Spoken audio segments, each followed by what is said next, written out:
તો વચ્ચે એક મહત્વપૂર્ણ સમાચાર છે, નજર કરી લે બનાસકાંઠાથી, જ્યાં બનાસકાંઠા જિલ્લાના દાંતીવાડા પંથકમાં ભારે પવન સાથે ધોધમાર વરસાદ થયો અને વરસાદને કારણે રસ્તાઓ પર પાણી ભરાઈ ગયા હતા. રસ્તા પર પાણી ભરાતા વાહન ચાલકોને હાલાકી વેઠવાનો વારો આવ્યો. બીજી તરફ લાંબા વિરામ બાદ મેઘરાજાનું આગમન થતાં ખેતીના પાકને નવજીવન મળ્યું છે. પાણી ભરાતા વાહન ચાલકોની હાલાકી વધી છે.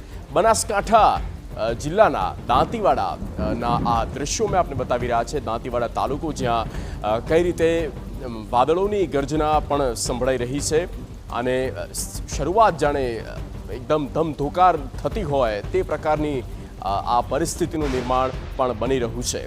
વિઝિબિલિટી પણ ક્યાંક ઘટતી હોય તેવું આ દ્રશ્ય પરથી અંદાજ લગાવી શકાય છે.